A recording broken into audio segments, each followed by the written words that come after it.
प्रश्नावली में जो पहला प्रश्न है दिया है, निषेधाधिकार जिसे वीटो कहा जाता है के बारे में नीचे जो है कुछ कथन दिए गए हैं। इसमें से प्रत्येक के आगे सही या गलत का चिन्ह लगाइए। इसमें से कौन सा सही है कौन सा गलत है ये चिन्ह लगाना है। सुरक्षा परिषद के सिर्फ स्थायी सदस्यों को ही वीटो प्राप्त है। तो ये बात सही है कि सिर्फ स्थायी सदस्यों को ही वीटो प्राप्त है। जो अस्थायी सदस्य हैं वो मतदान तो कर सकते हैं लेकिन वीटो का प्रयोग नहीं कर सकते हैं, यानी कि वो जो प्रस्ताव है उसे पूरी तरह से खारिज करने का उन्हें अधिकार नहीं है। फिर अगला विकल्प दिया है कि यह एक तरह का नकारात्मक शक्ति है। नकारात्मक मतलब निषेधाधिकार, यानी उसे समाप्त कर देने की शक्ति। तो ये नकारात्मक शक्ति है, ये बात सही है। फिर अगला दिया है कि सुरक्षा परिषद के फैसलों से असंतुष्ट होने पर महासचिव वीटो का प्रयोग कर सकता है। इसका यह कहना है कि अगर मान लीजिए सुरक्षा परिषद ने कोई निर्णय किया, अपना मतदान प्रक्रिया के तहत अपना फैसला किया, और अगर उस फैसले से महासचिव संतुष्ट नहीं है तो वो भी वीटो का प्रयोग कर सकता है। तो ये बात गलत है, महासचिव को वीटो का अधिकार नहीं है। सिर्फ सुरक्षा परिषद के जो स्थायी सदस्य हैं उन्हें ही वीटो का अधिकार है। फिर एक है कि एक वीटो से भी, यानी एक देश द्वारा प्रयोग किए गए वीटो से भी सुरक्षा परिषद का प्रस्ताव नामंजूर हो जाता है। तो मैंने ये बता दिया है कि कोई एक देश भी अगर वीटो का प्रयोग करता है तो वो प्रस्ताव जो है नामंजूर हो जाता है, यानी खारिज हो जाता है। तो ये भी आपका विकल्प सही है। तो इस तरह से तीन सही हैं और एक गलत है, ये ग वाला जो है गलत है। तो आपको ये अपने नोटबुक में, वो जो किताब है उसमें चिन्ह लगा सकते हैं, नोटबुक में नोट कर सकते हैं। फिर अगला जो प्रश्न है, संयुक्त राष्ट्र संघ के कामकाज के बारे में नीचे कुछ कथन दिए गए हैं। इसमें से प्रत्येक के सामने सही या गलत का चिन्ह लगाएं। चूंकि अपने यहाँ जो पेपर आता है उसमें 5 नंबर का सही और गलत वाला सवाल आता ही है, इसलिए ये चीजें हमारे काम की हो सकती हैं। तो पहला जो इसमें विकल्प दिया है, सुरक्षा और शांति से जुड़े सभी मसलों का निपटारा सुरक्षा परिषद द्वारा होता है। तो सुरक्षा परिषद शांति और सुरक्षा का प्रहरी प्रहरी उसे माना ही जाता है, तो इसलिए ये पॉइंट सही है। फिर ख दिया है, मानवतावादी नीतियों का क्रियान्वयन विश्व भर में फैली मुख्य शाखाओं और एजेंसियों के मार्फत होता है। तो इसमें लिखा है कि मानवतावादी जो नीतियां हैं उनका क्रियान्वयन कैसे होता है। इसमें लिखा है कि जो यूएनओ की विश्व स्तर पर फैली हुई तमाम एजेंसियां हैं उसके माध्यम से होता है। तो ये भी सही है। एजेंसियां कौन है, जैसे कि हम लोगों ने ये बताया है कि वर्ल्ड हेल्थ ऑर्गेनाइजेशन डब्ल्यूएचओ जिसको कहते हैं, या यूनेस्को है, यो यूनिसेफ है, ये जो इसकी एजेंसियां हैं संयुक्त राष्ट्र संघ, ये जो है पूरे विश्व में इनका जो है नेटवर्क फैला हुआ है, काम करने के इनके अपने तरीके हैं और फिर ये लोगों को सहायता पहुंचाते हैं। तो ये सही है। फिर ग दिया है कि सुरक्षा के किसी मामले पर 5 स्थायी सदस्य देशों का सहमत होना उसके बारे में लिए गए फैसले के क्रियान्वयन के लिए जरूरी है। तो ये बात सही है कि पांचों सदस्यों का जो है सहमत होना जरूरी है। अगर कोई भी प्रस्ताव सुरक्षा परिषद में ले आया जाता है तो अस्थायी वाले कितने सहमत हैं कितने असहमत हैं ये विशेष महत्व नहीं रखता है, उसमें 4 का सहमत होना जरूरी होता है, 10 में से 4। और यहाँ 5 के पांचों का सहमत होना जरूरी हो जाता है। तो इसलिए जो है ये कथन सही है। अगला विकल्प दिया हुआ है, ये भी सही है, चिन्ह लगा देते हैं। संयुक्त राष्ट्र संघ की महासभा के सभी सदस्य संयुक्त राष्ट्र संघ के बाकी प्रमुख अंगों के और विशेष एजेंसियों के स्वतः सदस्य हो जाते हैं। इसका मतलब यह है कि जो संयुक्त राष्ट्र महासभा का सदस्य बन गया तो बाकी एजेंसियों का वो सदस्य अपने आप बन जाता है। तो ये बात सही नहीं है। संयुक्त राष्ट्र महासभा में कितने सदस्य हैं? 193 सदस्य हैं। जो संयुक्त राष्ट्र संघ के सदस्य कहा जाता है कि संयुक्त राष्ट्र संघ के कितने सदस्य हैं, तो 193 सदस्य। तो ये सभी सदस्य कहाँ पर शामिल होते हैं?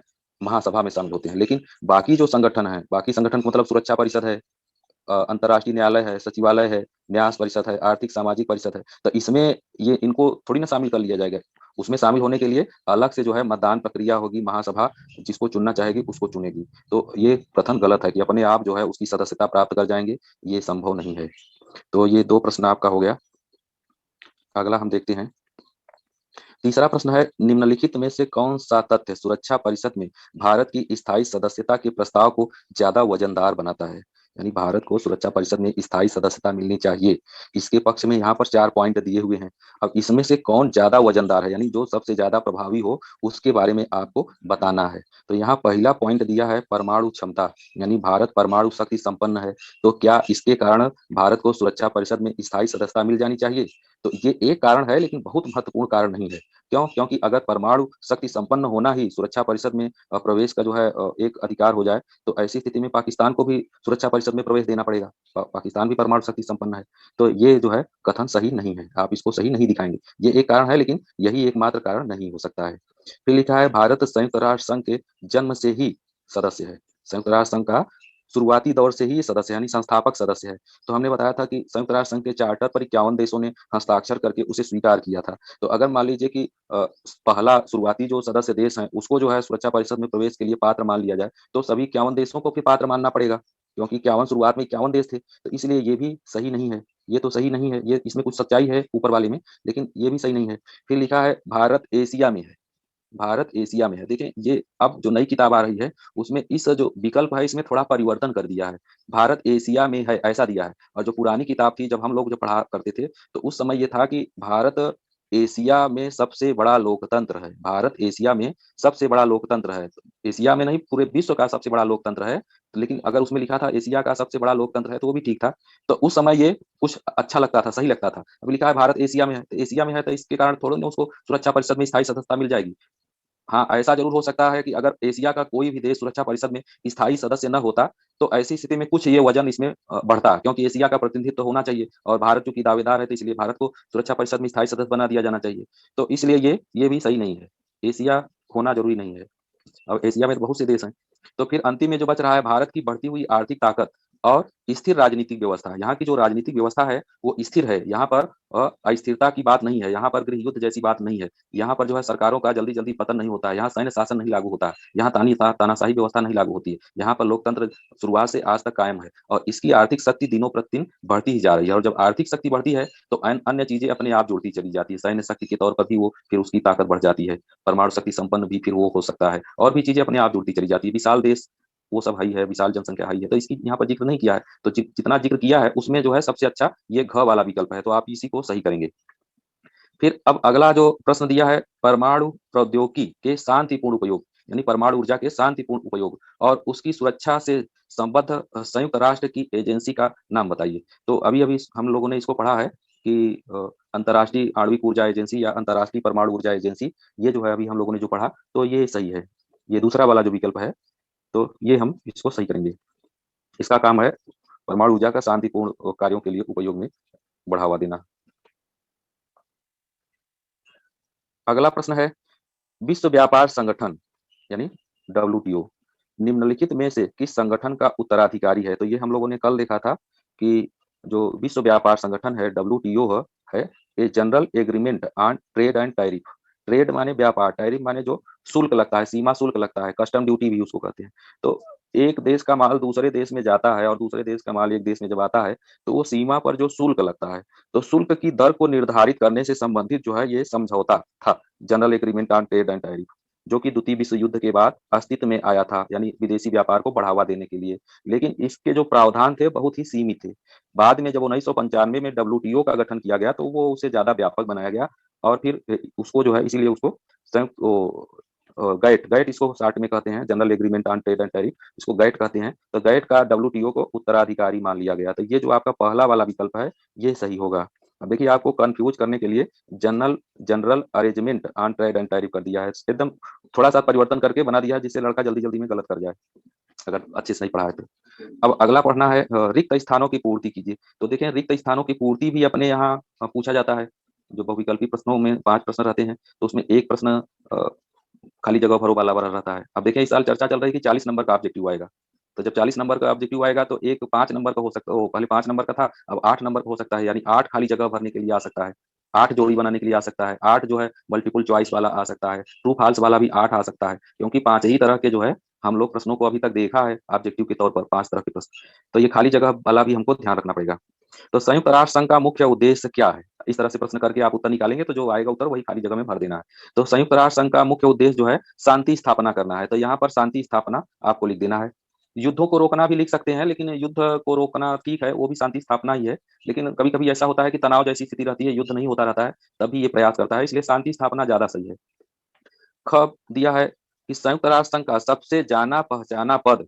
तो संयुक्त राष्ट्र संघ का सबसे जाना पहचाना पद होगा महासचिव का पद। महासचिव, संयुक्त राष्ट्र संघ का जो महासचिव होता है वही इसका सबसे जाना पहचाना पद है। बाकी तो सब देश के सदस्य होते हैं, वो सब उसमें कोई एक इंडिविजुअल जो है, जो पर्सन है, उसकी आइडेंटिटी वहां पर नहीं रहती है। तो ये है ग में दिया है, संयुक्त राष्ट्र सुरक्षा परिषद में स्थायी और अस्थायी सदस्यों की संख्या यहाँ पर भरने के लिए कहा गया है। तो 5 अस्थायी हैं, तो यहाँ पर 5 आ जाएगा और यहाँ पर 10 आ जाएगा, यहाँ 10 आ जाएगा। तो 5 स्थायी और 10 अस्थायी सदस्य हैं। अब फिर अगला विकल्प दिया है कि अगला पॉइंट दिया है कि संयुक्त राष्ट्र संघ के वर्तमान महासचिव हैं, यानी खाली जगह में वर्तमान महासचिव का नाम लिखना है। तो ये हमने जब बता रहे थे महासचिव के बारे में तो बताया था कि यहाँ जो करंट में महासचिव हैं उनका नाम हमको याद रखना है। अभी तो फिलहाल अपने किताब में दिया है, लेकिन इनका कार्यकाल खत्म होने वाला है, शायद 22 में खत्म होगा, तो तब तक आप लोगों का वो परीक्षा हो जाएगी। तो एंटोनियो गुटेरेस जो है आपको याद रखना है। तो मानवाधिकारों की रक्षा करने में सक्रिय जो है 2 स्वयंसेवी संगठन का नाम बताइए। तो ह्यूमन राइट वॉच और एमनेस्टी इंटरनेशनल जो अभी लास्ट में हम बताए हैं, तो उन दोनों का नाम यहाँ पर लिख देंगे, ह्यूमन राइट वॉच और एमनेस्टी इंटरनेशनल। तो इस तरह से आपका खाली जगह हो जाएगा। अब देखें यहाँ पर ये जोड़ी से संबंधित दिया हुआ है। थोड़ा सा इसमें संख्या चूंकि ज्यादा है 10, सही जोड़ी में 5 ही रहना चाहिए, लेकिन इसमें 10 दिया था, इसलिए स्क्रीन पर जो है फॉन्ट साइज थोड़ा छोटा हो गया है, क्योंकि सब एक साथ आना जरूरी था। तो इसमें दिया है जो पहला पॉइंट है, लिखा है आर्थिक एवं सामाजिक परिषद। आर्थिक एवं सामाजिक परिषद, तो आर्थिक एवं सामाजिक परिषद का क्या है? सदस्य देशों में आर्थिक और सामाजिक कल्याण को बढ़ावा देना, यानी उसकी जो चिंता है उसके संदर्भ में ये है। तो यानी पहले का जो है हम ग से जोड़ी बनाएंगे। फिर दुआ है दूसरा में अंतर्राष्ट्रीय न्यायालय। अंतर्राष्ट्रीय न्यायालय का क्या करता है? सदस्य देशों के बीच विवादों का ये निपटारा करता है। तो ये देख रहे हैं कि अंग में दिया है सदस्य देशों के बीच मौजूद विवादों का निपटारा करना, ये तो ये अंग में जोड़ देंगे, दूसरे का अंग से जोड़ेंगे। फिर अंतर्राष्ट्रीय आणविक ऊर्जा एजेंसी, इसकी अभी हम लोगों ने चर्चा किया कि अंतर्राष्ट्रीय आणविक ऊर्जा एजेंसी क्या करता है। तो ये परमाणु ऊर्जा के शांतिपूर्ण कार्यों के लिए जो है इसका काम है।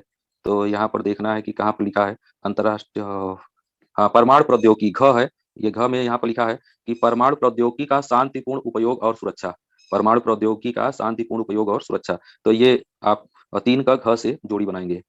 अब सुरक्षा परिषद का क्या कार्य है? शांति और सुरक्षा की जिम्मेदारी जो है सुरक्षा परिषद का है। तो सुरक्षा परिषद की जोड़ी बनाएंगे, सुरक्षा परिषद की जोड़ी किससे बनाएंगे? सेकेंड से, यानी ख से जोड़ी बनाएंगे। फिर लिखा है संयुक्त राष्ट्र शरणार्थी उच्चायोग। शरणार्थी उच्चायोग, देखिए ये छोटे छोटे संगठन हैं जो संयुक्त राष्ट्र संघ की एजेंसियों के तौर पर ये काम करते हैं। आप लोग कॉलेज वॉलेज में जाएंगे तो इसको और डिटेल में पढ़ना पड़ेगा, शायद थर्ड ईयर में ये पढ़ने को मिलता है, फर्स्ट ईयर सेकंड ईयर में नहीं, थर्ड ईयर में पढ़ने को मिलेगा, या फिर एमआई करेंगे तब वहां पर पढ़ने को मिलेगा। तो यहाँ पर सभी एजेंसियों के बारे में डिटेल में पढ़ना पड़ता है।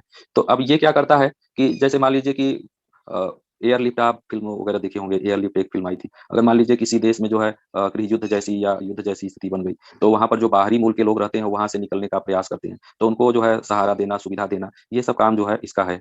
तो इसमें इस तरह का विकल्प देखें क्या है, आपातकाल में आश्रय और चिकित्सकीय सुविधा मुहैया कराना, ये है च है, आपातकाल में आश्रय तथा चिकित्सकीय सहायता मुहैया कराना, ये है। तो फिर उसके बाद लिखा है विश्व स्वास्थ्य संगठन, तो ये तो सरल सा है, और नहीं विश्व व्यापार संगठन है, ये सरल सा है। सदस्य देशों के बीच मुक्त व्यापार को राह को आसान करना, ये अंतिम वाला, यानी विश्व व्यापार संगठन से किसका जोड़ी बनाएंगे? सबसे अंतिम में ये यहाँ दिया हुआ है। फिर उसके बाद लिखा है अंतर्राष्ट्रीय मुद्रा कोष। अंतर्राष्ट्रीय मुद्रा कोष को हम लोगों ने कल पढ़ा था कि ये जो वित्तीय व्यवस्था, वैश्विक वित्तीय व्यवस्था की ये देखरेख करता है, यानी पहला वाला पॉइंट होगा। फिर आम सभा, आम सभा में क्या होता है कि बहस वगैरह होता है, विचार विमर्श वगैरह होता है। तो इसमें लिखा है बहस मुबाहिसा, ये उर्दू का शब्द लिया हुआ है। तो बहस मुबाहिसा मतलब यही है कि वहां पर विचार विमर्श होता है। फिर लिखा है विश्व स्वास्थ्य संगठन। विश्व स्वास्थ्य संगठन क्या है? सबके लिए स्वास्थ्य, जैसे अभी कोरोना आ गया है, तो विश्व स्वास्थ्य संगठन क्या होता है? उसको रोकथाम के लिए प्रयास करता है, तो ये विश्व स्वास्थ्य संगठन। फिर सचिवालय क्या है? अब एक बच रहा है, सचिवालय क्या है? ये हमने बताया था कर्मचारियों अधिकारियों का ये संगठन होता है। तो अब इसमें एक जो बचा हुआ है वो क्या है? संयुक्त राष्ट्र संघ के मामलों का समायोजन और प्रशासन, प्रशासन चलाना, ये इसकी जिम्मेदारी है। यानी कि अंतिम वाले को, यानी 10 को किससे मिलाना है? ज से मिलाना है। तो इस तरह से आप जोड़ी बना के अपनी किताब में आराम से थोड़ा पढ़ते जाएंगे, तो दोनों साइड से पढ़ेंगे तो फिर उसके बाद आपको सही विकल्प मिलेगा, और जो मिलेगा उससे जोड़ी बनाना है। अब देखें अगला, अब इसके बाद जो है लघु और दीर्घ उत्तरीय प्रश्न है।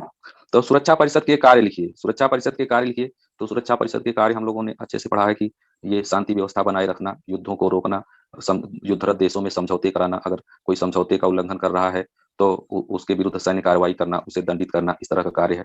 इसके अलावा महासचिव का नाम का प्रस्ताव करना, महासचिव किसे बनाया जाए उसके नाम का प्रस्ताव करना, अंतर्राष्ट्रीय न्यायालय के जो न्यायाधीश होते हैं महासभा के साथ उनकी नियुक्ति करना, और नए सदस्यों के प्रवेश के संदर्भ में अनुशंसन करना, ये सब जो कार्य हैं सुरक्षा परिषद के कार्य हैं। विश्व शांति व्यवस्था का इसे प्रहरी माना जाता है, ये ध्यान रखें। फिर 9वां प्रश्न है, भारत के नागरिक के रूप में सुरक्षा परिषद में भारत की स्थायी सदस्यता के पक्ष में आप क्या कहेंगे? यानी चूँकि आप भारतीय हैं, भारत के नागरिक हैं, तो भारत की सुरक्षा परिषद में स्थायी सदस्यता के पक्ष में अगर आपको कहा जाए बोलने के लिए या लिखने के लिए, तो आप क्या लिखेंगे, क्या बोलेंगे? और इसे सही सिद्ध कैसे करेंगे कि भारत को सुरक्षा परिषद में स्थायी सदस्यता मिलनी चाहिए? तो इसके संदर्भ में काफ़ी बातें हो चुकी हैं, कल भी बातें हुई थी। तो उसमें यही बताना है कि भारत एक आर्थिक शक्ति है, इसकी जनसंख्या बहुत ज़्यादा है, विश्व में दूसरा स्थान है, क्षेत्रफल भी ज़्यादा है, विश्व में 7वाँ स्थान है, परमाणु शक्ति संपन्न है, यहाँ पर लोकतंत्र कायम है, लंबे समय से लोकतंत्र कायम है, स्थिर है। इसके अलावा यहाँ पर अ, आपको बताना है कि मानवाधिकारों का पूरी तरह से जो है संरक्षण है।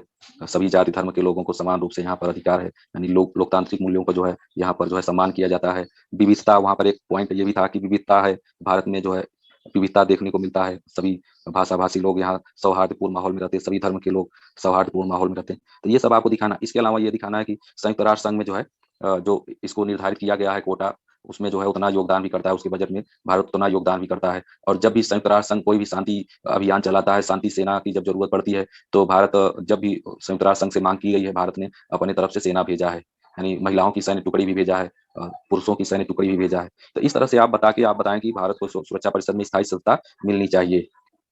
फिर अगला प्रश्न है, संयुक्त राष्ट्र संघ के ढांचे को बदलने के लिए सुझाए गए उपायों के क्रियान्वयन में आ रही कठिनाइयों का आलोचनात्मक मूल्यांकन कीजिए। ये भी हम लोगों ने पढ़ लिया है कि संयुक्त राष्ट्र संघ के ढांचे में परिवर्तन करने की बात हो रही है, उसमें जो है सुधार करने की बात हो रही है, लेकिन इसके मार्ग में क्या बाधाएं हैं? तो मार्ग में बाधा में हम लोगों ने ये पढ़ा था कि जैसे उसमें निर्धारित किया गया है कि आर्थिक शक्ति होनी चाहिए, बड़ी आर्थिक शक्ति होना चाहिए, लेकिन उसकी किसी देश की अर्थव्यवस्था कितनी बड़ी हो कि उसे जो है सुरक्षा परिषद में प्रवेश दिया जाए, इस पर जो है आम सहमति नहीं बन पा रही है। इसी तरह से उसमें बताया गया कि परमाणु शक्ति संपन्न हो या उसकी सैन्य ताकत जो है बहुत ज्यादा हो, तो कितना उसकी सैन्य ताकत होनी चाहिए कि सुरक्षा परिषद में उसको प्रवेश मिलेगा, इस पर सहमति नहीं बन पा रही है। इसी तरह से इस बात पर भी सहमति नहीं बन पा रही है कि सुरक्षा परिषद संयुक्त राष्ट्र संघ के बजट में वो कितना प्रतिशत योगदान करे कि उसको जो है स्थायी सदस्य बनाया जाए, इस पर भी जो है सहमति नहीं बन पा रही है। जापान तो बहुत योगदान करता है, फिर भी उसको जो है बाहर रखा गया है अभी तक। तो इस पर सहमति। इसी तरह से भौगोलिक आधार पर जो है प्रवेश दिया जाए, तो क्या ज़रूरी है कि अगर मान लीजिए कि अफ्रीका महाद्वीप में कोई भी ऐसा एक देश नहीं है जो कि सुरक्षा परिषद का स्थायी सदस्य बन सके, तो क्या भौगोलिक आधार पर प्रतिनिधित्व की समानता का सिद्धांत लागू करके वहाँ पर किसी न किसी देश को प्रवेश देना ही पड़ेगा? इस पर भी लोगों की सहमति नहीं है। तो इसलिए जो है ये सुधार संभव नहीं हो पा रहा है। और दूसरी बात ये है कि कुछ देशों का मानना है कि जो वीटो पावर है, जो सुरक्षा परिषद के स्थायी सदस्य वीटो पावर है, उनको समाप्त कर देना चाहिए। लेकिन जो पहले से वीटो पावर शक्ति का इस्तेमाल कर रहे हैं P5, वो जो है अपने पावर को कम होने नहीं देना चाहते हैं, तो वो अभी पावरफुल स्थिति में है। तो जब तक उनके पावर को कम नहीं किया जाएगा, तब तक समानता का सिद्धांत लागू नहीं होगा। तो इस तरह की बातें जो हम लोगों ने पढ़ा है, उसी को लिखना है। फिर लिखा है, हालांकि संयुक्त राष्ट्र संघ युद्ध और इससे उत्पन्न विवादों को रोकने में नाकामयाब रहा है। ये कहा जा रहा है कि संयुक्त राष्ट्र संघ युद्ध और उससे उत्पन्न जो विपदा है, समस्याएं हैं, उसको रोकने में असफल रहा है। लेकिन विभिन्न देश अभी भी इसे बनाए रखना चाहते हैं, यानी इसे समाप्त करने की बात नहीं करते हैं। संयुक्त राष्ट्र संघ को एक अपरिहार्य संगठन मानने के क्या कारण है? यानी कि इसे बनाए रखा जाना चाहिए, समाप्त नहीं करना चाहिए। इसका महत्व है, जिसको हम लोग प्रासंगिकता कहते हैं। तो आप कैसे इस बात को सिद्ध करते हैं? तो आपको यही बताना है कि हाँ ठीक है, शीत युद्ध काल में जो है ये महत्वपूर्ण भूमिका नहीं अदा कर पाया था। कुछ देशों में युद्ध हुआ, उस युद्ध को रोकने में और उससे जो उत्पन्न समस्याएं हैं उसको रोकने में सफल नहीं हुआ। लेकिन फिर भी एक ऐसा मंच है जहां पर वैश्विक स्तर की समस्याओं का जो है जिक्र किया जा सकता है, विचार विमर्श किया जा सकता है। और 193 देश इससे जुड़े हुए हैं, तो लगभग विश्व के सभी देश इस मंच पर आ जाते हैं। तो जो वैश्विक स्तर की समस्याएं हैं, अगर उसका क्रियान्वयन नहीं होता है, तो कम से कम विचार विमर्श तो हो ही सकता है यहाँ पर। तो अगर विचार विमर्श हो रहा है, किसी नतीजे पर अगर पहुंच रहे हैं, तो हो सकता है भविष्य में बात बने और आगे हम लोग बढ़ सके। तो इसलिए जो है जितना है उतने को जो है स्वीकार कर लेना चाहिए, ना कि पूरे के लिए आधे को जो है त्याग दें। तो इस तरह की बातें आपको रखना है। फिर लिखा है, संयुक्त राष्ट्र संघ में सुधार का क्या अर्थ है? संयुक्त राष्ट्र संघ में सुधार का अर्थ है सुरक्षा परिषद के ढांचे में बदलाव। यानी हमने ये बताया भी था कि संयुक्त राष्ट्र संघ में जब भी सुधार की बात होती है, तो सुरक्षा परिषद में सुधार की बात होती है। क्योंकि महासभा में आप क्या सुधार करेंगे? महासभा में सभी सदस्य लोग बैठक करते हैं और सभी सदस्य देशों को वोटिंग करने का समान रूप से अधिकार भी है। तो और वहां पर क्या जो है सुधार करेंगे? अ, उसमें जो है अंतर्राष्ट्रीय न्यायालय है, अंतर्राष्ट्रीय न्यायालय में जो 15 न्यायाधीश होते हैं। तो अब बहुत ज्यादा विवाद तो संयुक्त राष्ट्र संघ में पहुंचते नहीं, तो 15 न्यायाधीश पर्याप्त है। ज्यादा से ज्यादा वहाँ न्यायाधीशों की संख्या बढ़ा सकते हैं और वहां पर क्या सुधार कर सकते हैं। लेकिन जो मेन सुधार है सुरक्षा परिषद में होना है।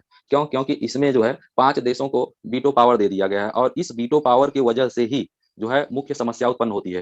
यानी अगर 5 देश में से कोई भी देश असंतुष्ट है, तो ऐसी स्थिति में वो वीटो कर देता है। इसलिए संयुक्त राष्ट्र कोई कार्यवाही नहीं कर पाता है, सुरक्षा परिषद कोई कार्यवाही नहीं कर पाता। इसलिए कहा जा रहा है कि संयुक्त राष्ट्र संघ में अगर सुधार की बात है, तो सबसे पहले सुरक्षा परिषद में सुधार होना चाहिए। और सुरक्षा परिषद में क्या सुधार होना चाहिए? तो ये भी है कि उसमें नए सदस्यों का प्रवेश किया जाए, यानी जो स्थायी सदस्यों की संख्या को बढ़ाया जाए, अस्थायी सदस्यों की संख्या भी बढ़ाई जा सकती है। तो इस तरह के सुधार की यहाँ पर बात की जा रही है। तो आज के लिए हम लोग इतना ही रखेंगे। अब कल तो टेस्ट होगा, फिर परसों इस पर आधारित जो है कुछ अभ्यास प्रश्न और हम लेके आएंगे।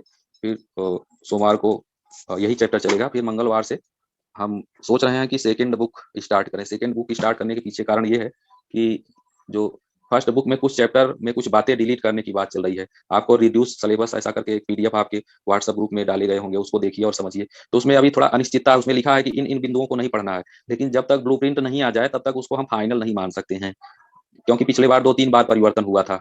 तो पढ़ा दें और फिर वो सिलेबस से जो है माइनस हो जाए तो फिर नुकसान होता है। तो हमको यही लग रहा है, क्योंकि पिछले साल जो 7वां चैप्टर है वो नहीं रखा गया था, 8वां चैप्टर नहीं रखा गया था, 9वां चैप्टर रखा गया था, और उसमें इस साल जो है कुछ बातें जो है डिलीट करने की बात चल रही है। तो थोड़ा अनिश्चितता है और वो हो सकता है 1 महीने के अंदर क्लियर हो जाए। तो फिर हम उसको जो अंतिम के 3 चैप्टर हैं उसमें क्या छोड़ना है क्या पढ़ाना है वो स्पष्ट हो जाएगा तो फिर करेंगे।